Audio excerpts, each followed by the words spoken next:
stay true to the idea. And it tells you everything really. And and you know when you're doing something not correct, it feels incorrect. It says, no, no, no, this isn't like the idea said it was. And you keep working to try to make it be like that, feel like that, look like that, and sound like that. And it's weird because when you veer off, you sort of know it. And when you're getting into it the correct way, it feels correct. And it goes like that. And it goes like an intuition. You feel, think your way. And it's true. You start one place and you go and it gets finer and finer and finer tuned. But it's all the idea talking to you. And so and at one point, it all feels correct to you. And you hope that it feels somewhat correct to others.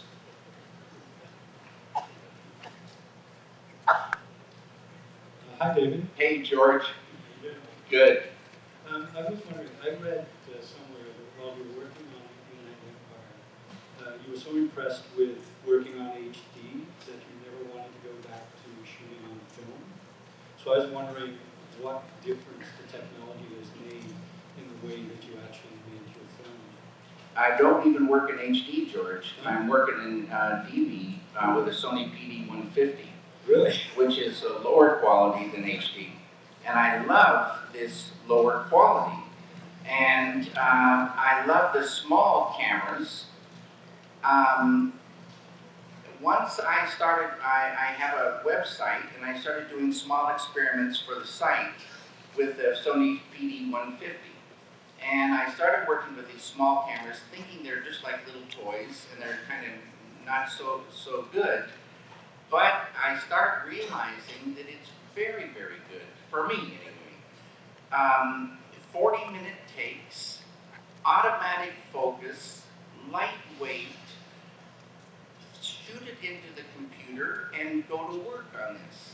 And there's so many tools, 1,000 tools were born this morning and there'll be 10,000 new tools tomorrow. It's going so beautiful. And you have so much control. And it happened first in sound, and now everybody's got Pro Tools, and you can manipulate these sounds, just fine-tune them like crazy, so fast, and the same thing's happening with the image.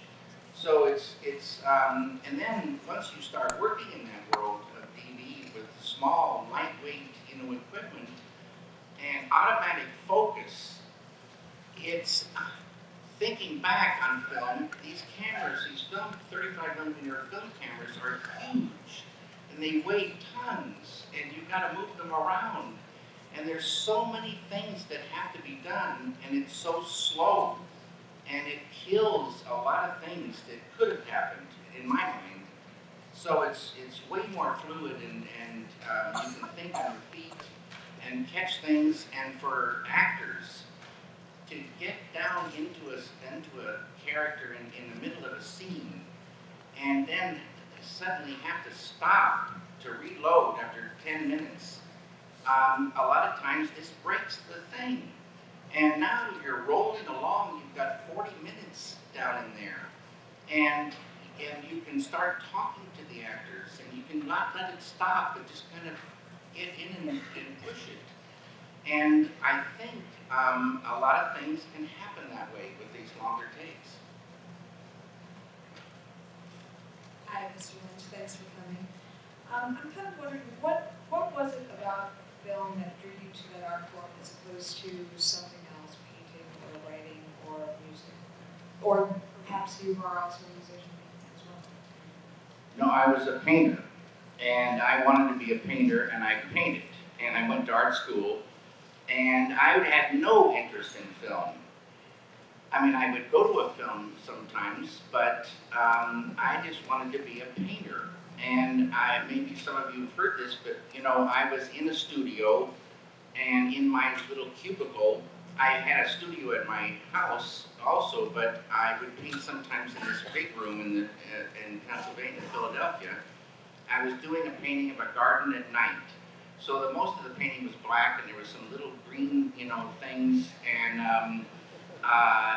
I was looking at this, and the painting started to move, and I heard a wind, and I was not taking drugs. And I thought, oh, that's really interesting. I would like to make a moving painting. And at the end of the year, each year at the Academy, they had an experimental painting and sculpture contest. And the year before, I built something for that, and I thought this time I'm going to do a moving painting. And I built a sculptured screen, 6 foot by 8 foot, and did a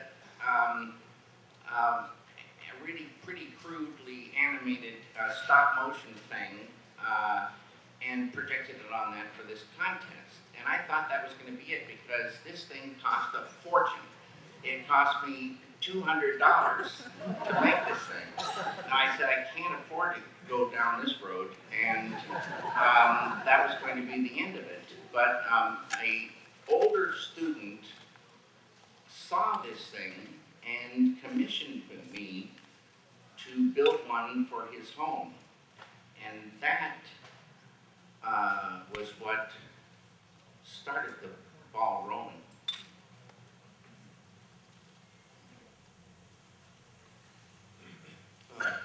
Yes, David Lynch, hello. Hello. First of all, your work with Harry Dean Stanton, I think, is very great. Harry Dean Stanton is a great actor, and he's an innocent. Harry Dean, everyone loves this guy, and he just is Harry Dean, and he has no pretenses. He is so natural, it's unbelievable.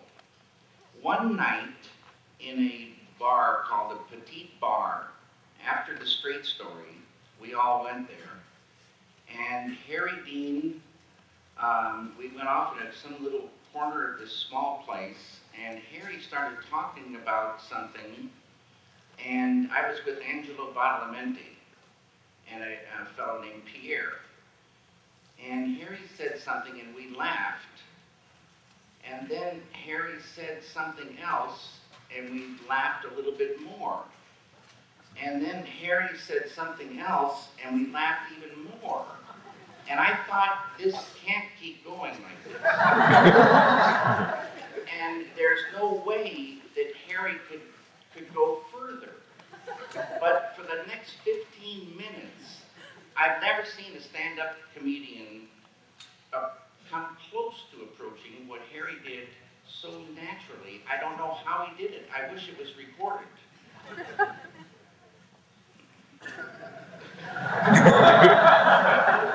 My other question was that I heard that Stanley Kubrick was a huge fan of Eraserhead, and I thought to ask what you thought, or if you heard of that, and also what you thought of Eyes Wide Shut, since it was made as a dream film. So, thank you. Thank you. I had a great honor.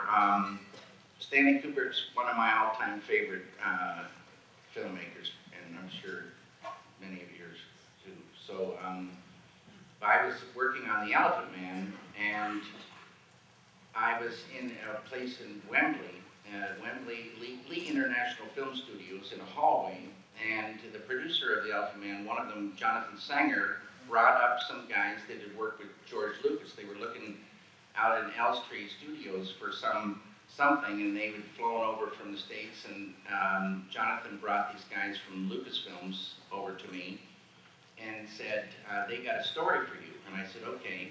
And they said, yesterday, David, we were out at Elstree Studios, and we met Kubrick. And as we were talking to him, he said to us, he said, how would you fellas like to come up to my house tonight and see my favorite film? And they said, that would be fantastic. And they went up, and Stanley Kubrick showed them Eraserhead. So that, right then I could have, passed away. Yeah. Yes. All right, I lost my voice, but I still have a question. Hope it's a short one. Last night you mentioned how when talking to a psychiatrist, he told you that it would limit your creativity. And my question with that is, what do you think limits creativity and what do you think releases creativity? But also, where does inspiration play a role in that process? That is a really important, good question.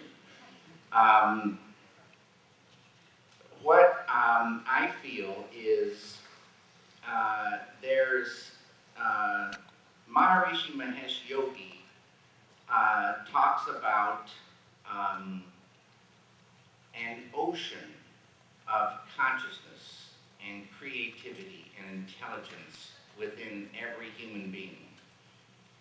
And this ocean is sometimes called creative intelligence. It's the creative intelligence that makes everything that is a thing. When Maharishi first came out, the unified field from quantum physics hadn't been discovered yet. So people would say, oh, that's baloney. They're looking for some unified field, but it doesn't really exist. No one knows if it's true. But then about 30 years ago, quantum physics discovered this field. And they discovered it by going into matter, deeper and deeper and deeper. And one day, there it was. 30 years ago, there it was, the unified field. And then modern science said that it's true.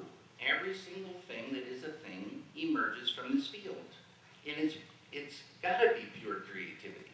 That's where creativity, otherwise nothing gets created. It's creativity.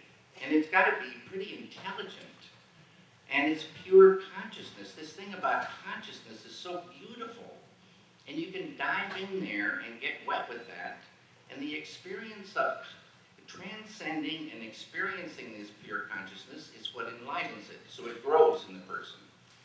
And for me, I thought, well, this is so important because a lot of times in paintings or film, we kind of make the same thing over and over again.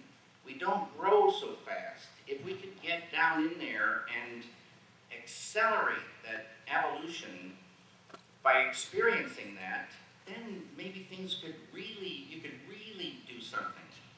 And so I got very interested in that. And I think creativity it's an idea and an inspiration, it's an energy, and it's a problem-solving thing. It's an intuition. It's a knowingness. This is a field of pure knowingness. So this intuition that grows is so critical to filmmaking. It's like how do you get something to feel correct? Everybody's got the same tools. They got the camera and the tapes and the world and actors but putting these parts together, there's some differences. And how does it go?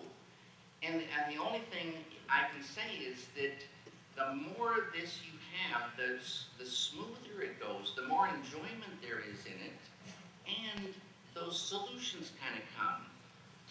And it's a real thing, it's a subtle thing, and it's a very natural kind of thing. But it really starts happening more and more and more. You just add that dive within twice a day. Stay regular in that and watch what happens. Hello. Hello, Mr. Lynch. My question is about rehearsals, and when you've shot in the past on film, how soon before the shooting day do you rehearse, if you do, and some positive and negative experiences? And I'm wondering now with the advanced freedom, or the increased freedom with digital video, do you save it for the shoot day to rehearse, or do you still rehearse in advance?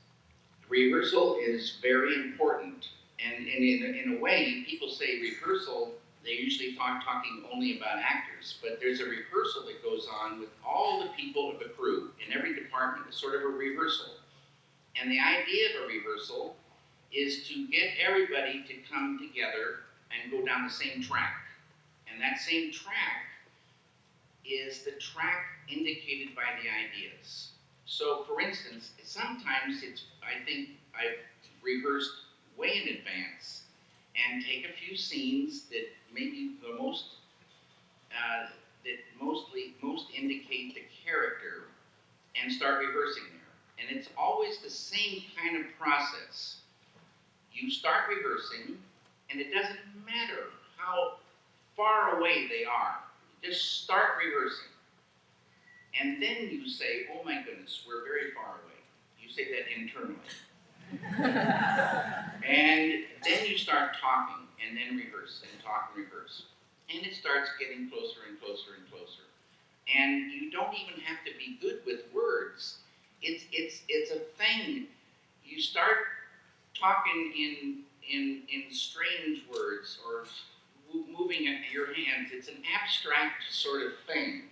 But everybody is getting there. And little by little by little, and as I say, the light bulb goes off at one point in each person, and they say, I got it. I think I got it. And you have another rehearsal, and you'll want to kill the thing, so you leave it alone then. But then before you shoot, you rehearse. Before you reshoot. And with DV, you can even sort of rehearse while you're shooting. Except I start goofing up the soundtrack because they got to chop out all my words. But sometimes I'm talking to them while we're shooting now. And so the thing continues so that it stays in there and feels correct based on the idea. Thank you. Good morning. Good morning. I'm making a documentary about how we relate to time, and I'd like to know your experience, how consciousness has informed your relationship to time. It's a beautiful question. That's so beautiful. A painting stands still, and a thing happens. I think about this sometimes, that in like an abstract painting, you go up and you stand there, and a circle starts going between the viewer and the painting, and the viewer and the painting. So this experience happens, and it's different for each person, because we're all, on the surface anyway, different. In film, there's this thing of time added to it. So beautiful, and like Donovan knows, and music deals with time, and how it flows. This is these sequences, and this flow, and the timing of things. I was working on The Elephant Man. I told this story before too, sorry, but I was a Sunday afternoon, and I was laying on the couch in my house, and I heard this adagio for strings.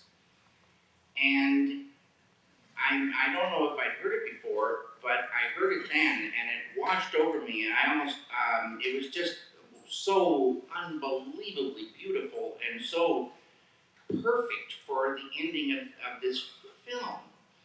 And I almost went crazy with this. And I called Jonathan Sanger and I said, Jonathan, we've got to get this Samuel Barber's Adagio for strings. And he went out and he bought 9, because I didn't know what version I'd heard. He bought 9 different versions. And I listened to those, and none of them were doing it for me. And so he looked further and finally found Andre Previn's version of Adagio for strings, which for me was perfect. The same notes, the same, orchestrations, but completely different feeling, 9 or 12 times. So it's how you move through time and these sequences, and what one thing is first and then this other thing is second, and how they go together and how they move through time. It's cinema. And all the elements are moving. So it's so much like music. When that, clarinet, how the clarinet emerges and what it does, and then how it dies away. It's, and this is another thing that's like a feel. So cinema is like that, and time can be your friend, but it can also be your enemy. Because if things aren't working and you're with an audience, you die to death. So it's a hair subjective, but when it's really working, it just feels correct for lots of people, and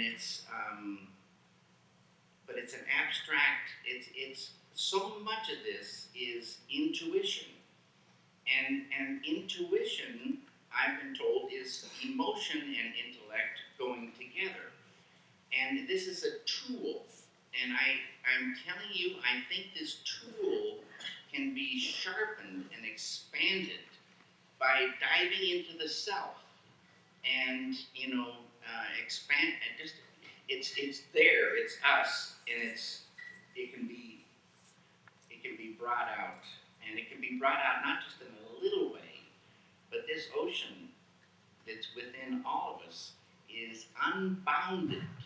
It has no boundaries. It's infinite.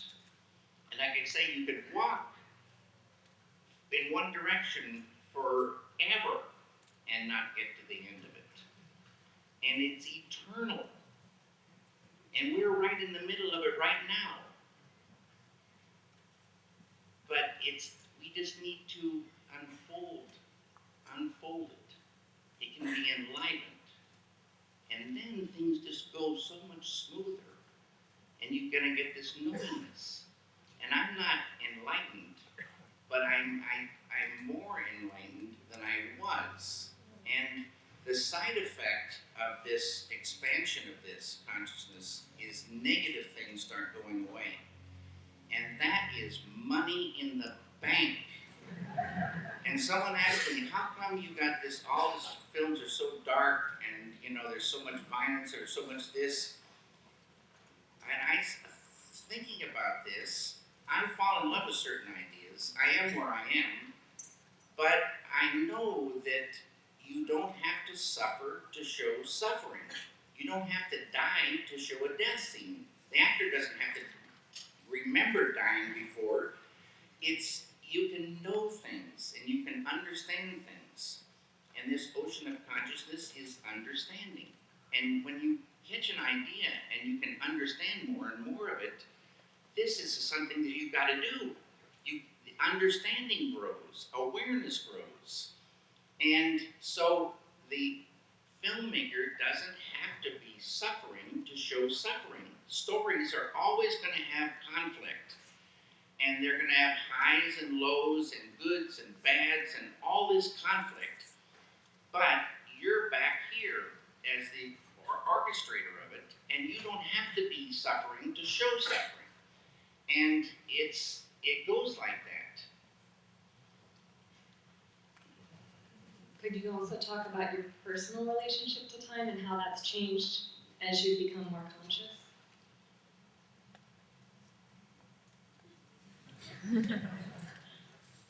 Well, I don't really know exactly, but I think the big picture starts growing larger.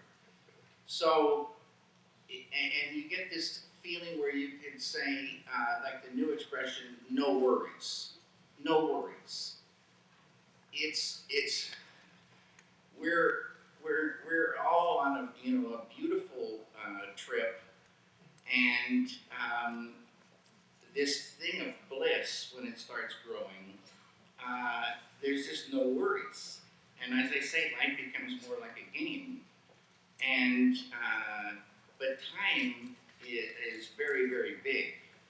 And we were just talking yesterday about how 80 years is such a short time, or 90 years. And that's, pretty much a shot, this time around. So you should at least enjoy your life and enjoy your doing. So many people do things for the end result, but they don't really necessarily enjoy the doing. And when this bliss starts coming up, you really start enjoying the doing. The doing. And that's your life going by. It would be really great if you enjoyed doing the thing. It sounds so simple, but And it's not pie in the sky. It's not like some feel-good class or where we, you know, not singing is good, but singing doesn't. Singing can give you this momentary bliss, but to really have it grow from the inside, then it's real. It's really real. You see someone who, you know, wasn't diving within, and you meet that same person 2 years later, they're different. They're glowing. They're starting to enjoy life. And they're throwing off that negative blanket, which I call the suffocating rubber clown suit of negativity. That thing starts dissolving, and it's suffocating, and that rubber stinks. It stinks, and you really realize how stinky it is when it starts to go.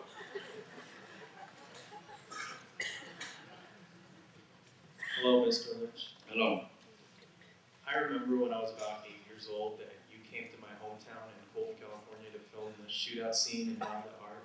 Oh, fantastic. And I got to see that, and that was pretty cool memory of mine. Now you're making a new movie called Inland Empire, which is the inland part of Los Angeles, including Back City, Colton, San Bernardino, Riverside, that whole region.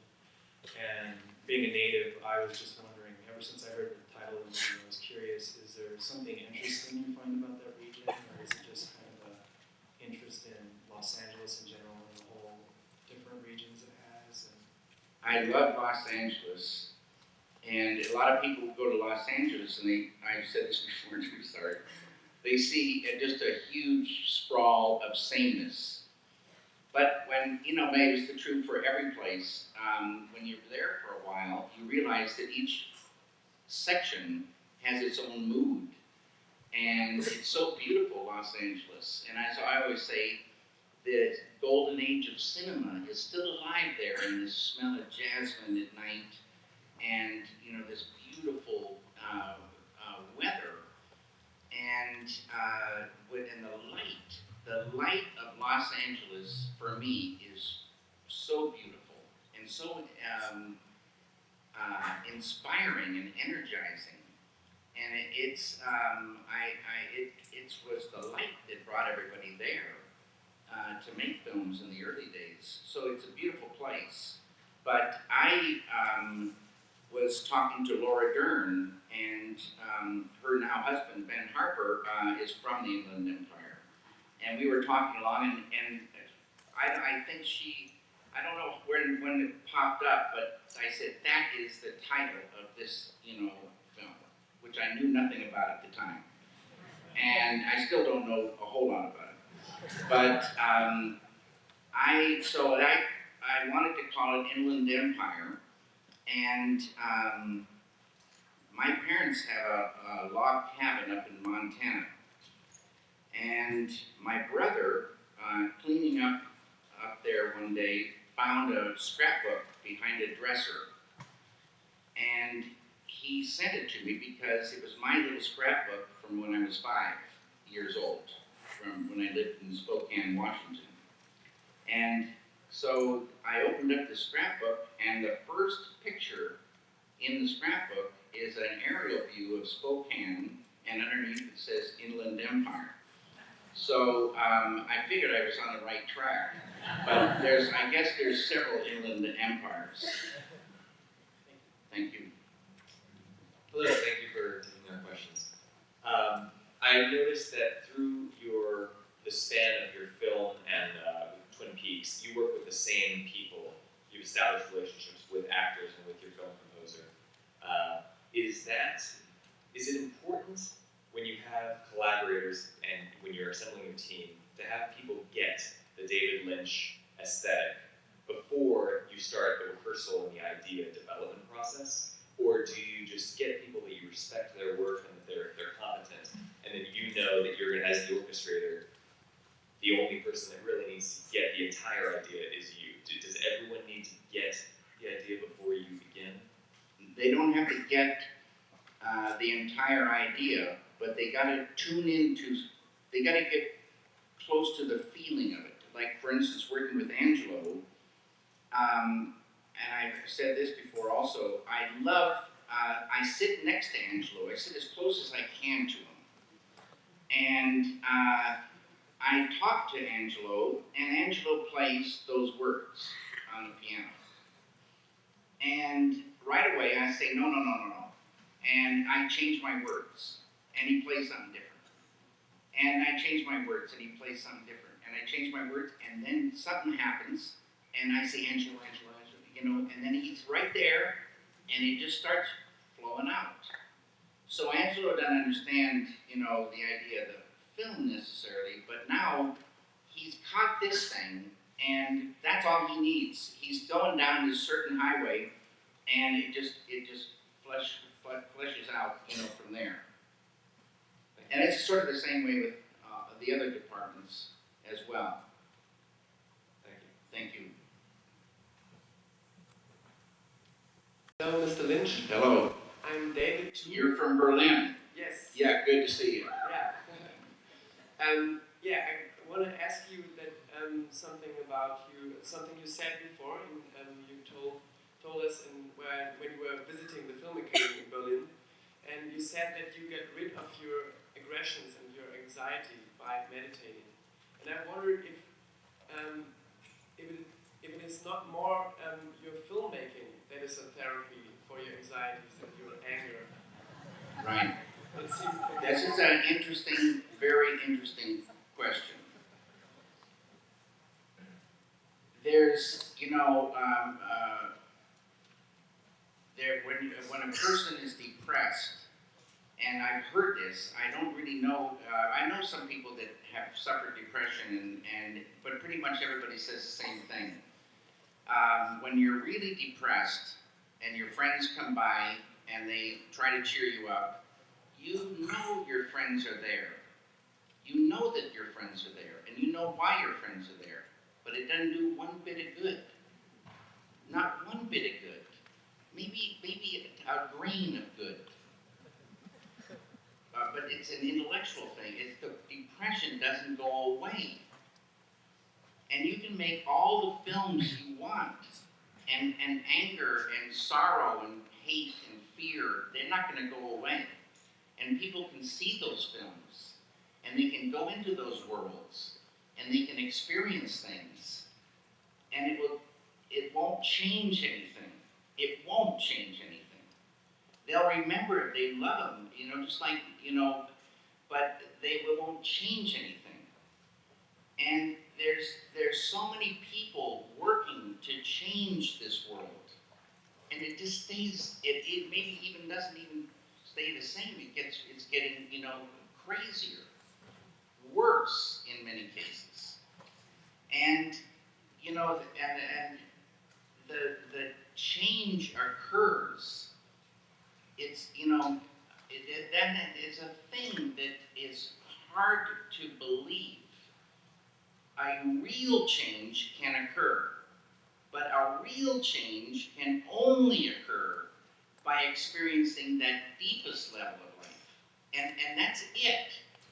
It sounds like, well, it shouldn't be said that that's the only way, but to me it's the only way, and I've heard from many others it's the only way. And I see people change, and they don't just change for a little bit, they change. They own that change. And it comes from experiencing Atma, the self. This is a thing that human beings have. It's always been there throughout time, this huge time. And all throughout time, people have been diving within and enlivening that and growing toward and achieving enlightenment, fulfillment, total liberation, the whole enchilada. And you do it by unfolding it. And you don't do it by wishing about it, or making a song about it, or making a film about it, or anything. It's baloney. That's all on the surface. Leaf by leaf by leaf, we try to make things green. And Maharishi said, forget that. Water the root. Water the root. And he says the experienced gardener, you see people up in the tree trying to make the leaves green, would be a joke to him. Go water the root. The whole thing comes up. That's what it's all about. So you just sit comfortably each day, dive within, and go about your business and watch what happens. And then you own it. It's real. It's yourself. It's totality. It's the absolute. It's there. Just visit it twice a day. Thank you. I think I'm going to water my root now.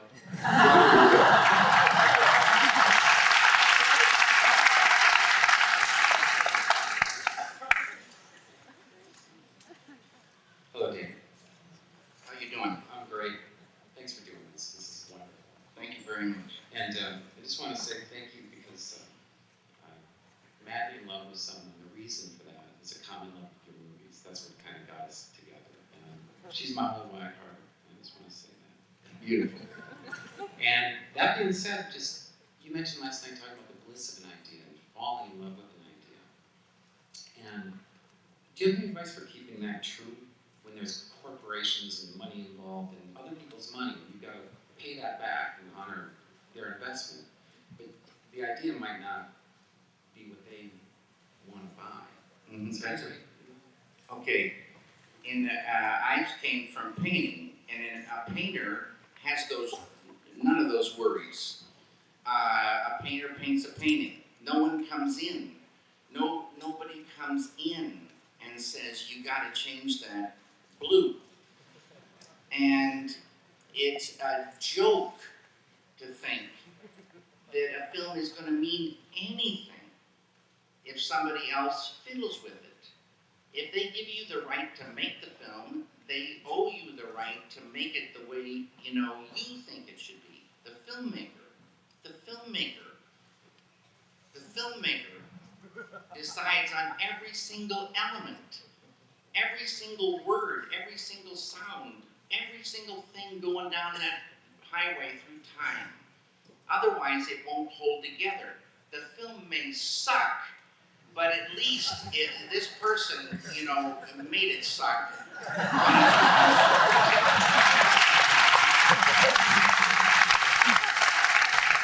And this happens over and over again. Now, who in the world would think that some money guy has a feel for the finesse, of a guy's film or a woman's film? It's absurd. And they should, it's beautiful that they would back a film and they can say their opinion. You want people's opinions, and at a certain point you want to experience the film before it's finished with a group so you can see if it's working. Sometimes you lose some objectivity and you need to get, a group feel, and that's what sometimes the worst screening, and it's, very close to hell on earth. And but then you go to work and you try to make it, fix it. And so you should have creative control. And then if you fail, you won't get another chance. But if you don't have creative control and you fail and you've sold out and you have a failure, I say it's a double death. You die twice. And it's just, in my opinion, absolutely not right. Now, with this new, digital world, more and more people are going to have a chance because it's way less expensive. And there won't be so many people breathing over your neck because there'll be less money involved. It'll be way more like painting. And then you can just create, and then you can think in freedom. And when there's even a little hint of pressure coming from someplace else, like deadlines or going over budget or going like this affects the film. And you just want support. And in a perfect world, so that you can really get the thing to be correct.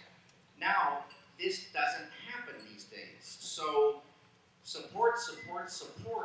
When you do dive within and experience this self, Atma, pure consciousness, it's the home of all the laws of nature. You get more in tune with those. And they say nature starts supporting you. So you have that feeling, even if they're breathing down your neck, and there's this pressure here and pressure here, it doesn't matter. inside you get a way more, like I say every day is like a Saturday morning. You get a great feeling. And it grows and grows and grows. So, and that's why I say it becomes more like a game. Even when they come by, maybe to, tell you for the 20th time that you're gone over budget, you welcome them and you love them. And you have your meetings and you have a coffee with them. And they start relaxing, really. So we're supposed to all get along and we're supposed to all have so much fun, like puppy dogs. Just happy. Our tails just wagging like this. And it's supposed to be great living. It's supposed to be fantastic. Thank you.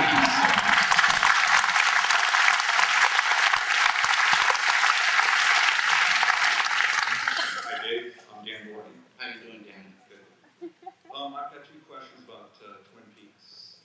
I was disappointed when it ended, and I wondered, do you know what happens next? I love going into another world. And I love mysteries. So I don't really like to know so much. I like the feeling of discovering.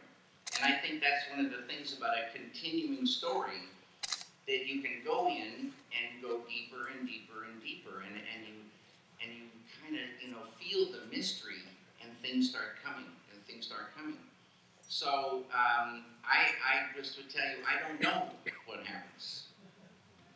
It's over, but I'm curious to see what would happen. The other question's kind of related. I read from a lot of different sources characters and events similar to what you depicted in Twin Peaks. For example, in UFO folklore, M. Scott Peck writes about demon possession. A lot of the little details in there were expressed in your work. Do you think these worlds are real? I think everything's real, and I think that the reality of all of it is something that's right now beyond our wildest imaginations. But they say that enlightenment is a state described as more than the most, total fulfillment, total liberation, bliss unbounded, the fullness. And it's people who have achieved that try to say what it is to some people, and the words fail them miserably. It's so beautiful. And it doesn't matter about demons or this or that or anything. This is all in the field of relativity. And you can go along and get completely caught up, keep your ball of consciousness the same size. That's your problem solver. Just keep that the same size. And stay in the suffering and the world of ignorance and see very little hope and see so much darkness. Or you can start expanding that and see another thing, and expand it more and see another thing, and expand it more and see another thing. But there really are no worries. Thanks. Hello, Mr. Lynch. I'm a filmmaker. I make sort of short films and kind of stop-and-go animation stuff, and I'm just wondering, I know for me, when I create a film, it's about expressing myself and trying to express my creativity, and I'd like to get a point of view from somebody who's very successful in filmmaking.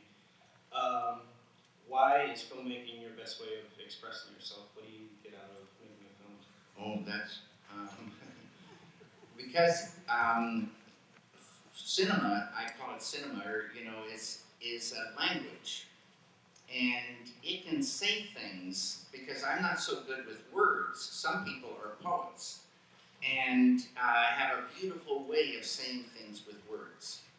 but cinema is its own language, and you can say things because you've got the thing of time sequences, you've got dialogue, you've got music, you've got sound effects, you've got abstract sound effects. You have so many tools rolling down the road, and so you can say abstractions.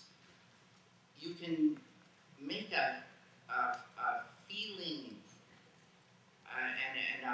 and a thought that can't be expressed any other way. And it's a magical medium. And so I like a story. I love a story, but I like a story that holds abstractions, because I think that's what cinema can, that's what I love about it. Thank you. External world, at least the external world as they see it. I was wondering what you see your works and your characters as representing, either internal ideals or the external world as you see it, or something between. But they represent themselves, and they come with the idea. And so, like I say, the idea tells you everything. Suddenly a character will appear. And I use the example of, on Mulholland Drive, there's a character called the Cowboy. And I was dictating, I used to dictate this scenes and stuff to my assistant, and she would type them.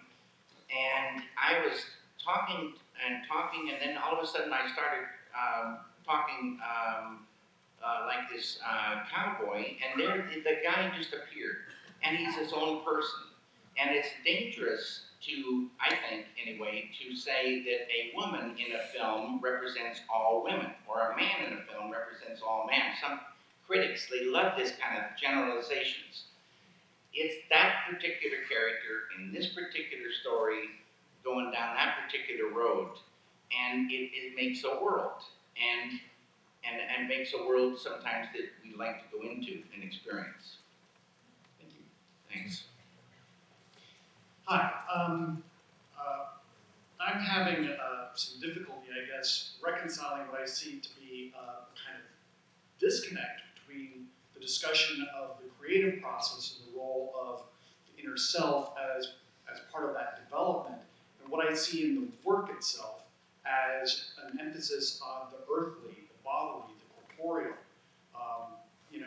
This seems evident at so many different levels in terms of the pleasures of food, simple food, diner food, the pleasures, the beauty of industrial landscapes, the emphasis on sexuality and the role of the body in that, violence visited on the body in terms of the beaten bodies of Dorothy Valens or Sailor, the rotting body in Mulholland Drive. So I guess the question I have is if you can explain what seems to be, at least on the surface, a paradox between these two dimensions, or to put it another way, that doesn't seem to be transcendence oozing out of the body of the baby in Eraserhead.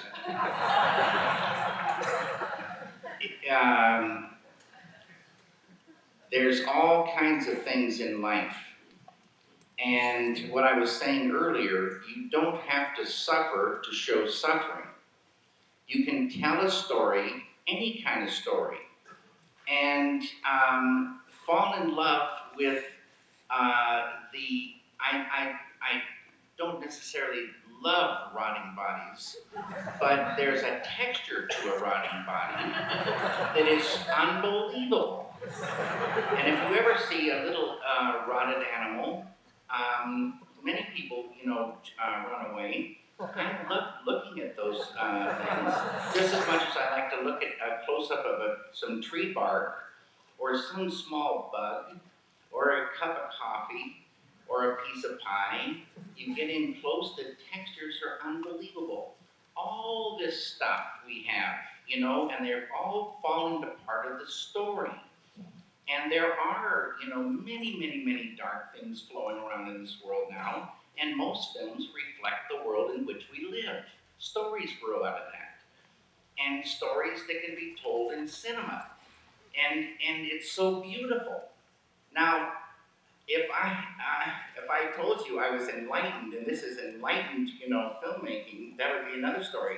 I'm just a guy from Missoula, Montana, doing my thing, going down the road like everybody else. But what I've noticed is I enjoy the doing more. I love the doing more. And I think the intuition and the idea, the catching of ideas gets easier. And I think the support of nature gets more. And so I just say to you, to finesse a thing in cinema, to get it to feel correct for you, and to understand more depth of characters and of a world, it's money in the bank to take that trip. Every one of you could you sit in a chair comfortably, you close your eyes, you start a mantra, and you go within. It's so beautiful to dive within, and it's diving into the big self. And life starts changing right from that first dive in. Transcend, experience Atma, the self, pure consciousness, and watch what happens. You start wherever you are, and you go. And it accelerates this positive flow, and negativity starts to go. And it's so important for, for the creative process, this business. It's so important. And it's not a pretend thing. It's not a feel-good class where they tell you, stop and smell the roses and your life will get better. It comes from within. It has to start from way within and grow and grow and grow. And things really change. A different kind of thing. So beautiful. Hello. First, I want to thank you. I think you're an inspiration as an artist, shaman, teacher, figure in this world today. And I just want to thank you for that. What are you doing later? Working on your next project.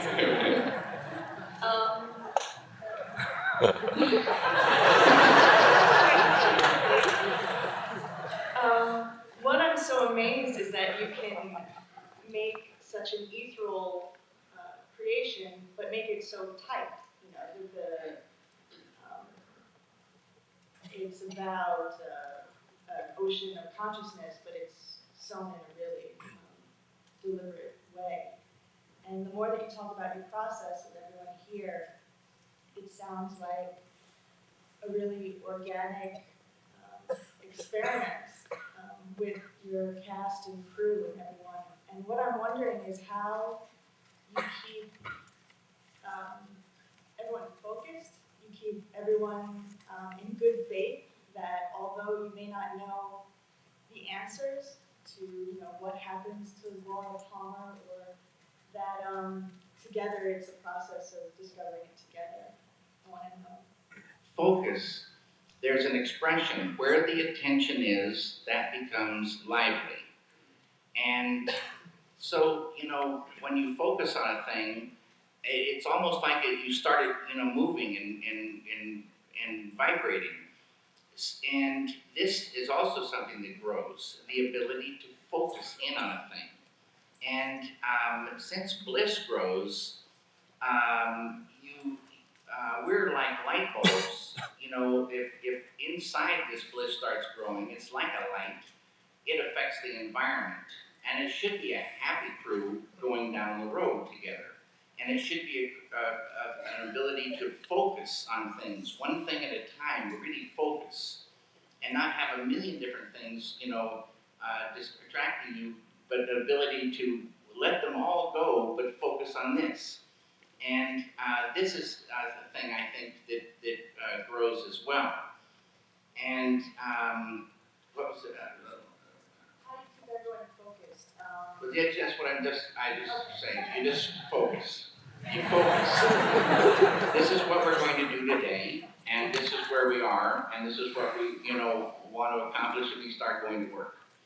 And when an actor, a lot of people hear these stories about directors that are screaming at actors, or they do tricks on them, and they do this to get a performance. Yeah, it works sometimes, but when we were on our tour, there was an article about somebody in a studio who ran the whole business on fear. And I think this is such a joke and so pathetic and so stupid at the same time. Because when people are in fear, they don't want to go to work. They don't want to go to that place. And so many people have this feeling now. And fear starts turning itself into anger. And they become angry at their boss and their work. And then it starts turning into hate. And they start hating to go to that work. If I ran the set, if I ran the thing with fear, I would get 1%, not 100% of what I get.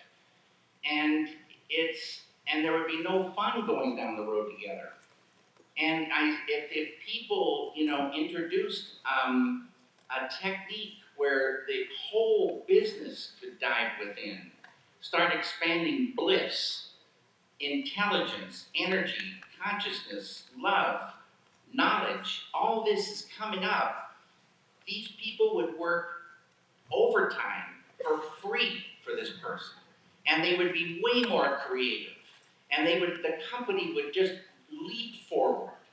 And this is the way it can be. It's not the way it is, but it could be that way so easily.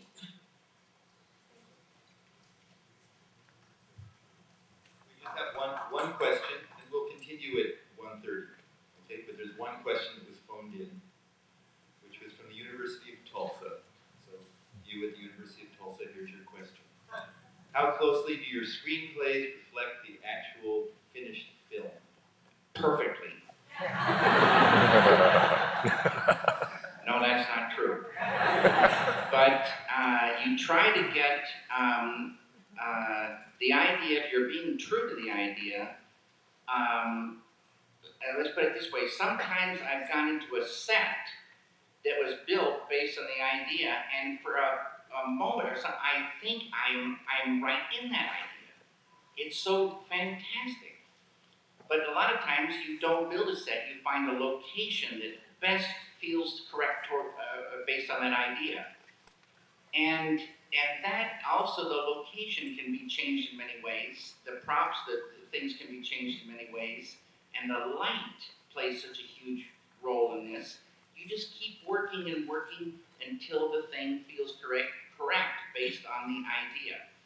And lo and behold, at the very end, it's surprising how close, if you pay attention to all the elements swimming together, how close it is to that idea. Now, new ideas can come along on the process too. And sometimes a thing isn't finished till it's finished, so you're always on guard. And then sometimes something will happen, and these happy accidents occur, and sometimes those are the last pieces of the puzzle. They all come together, and you feel so thankful. How in the world did this happen? Sometimes accidents happen that aren't happy.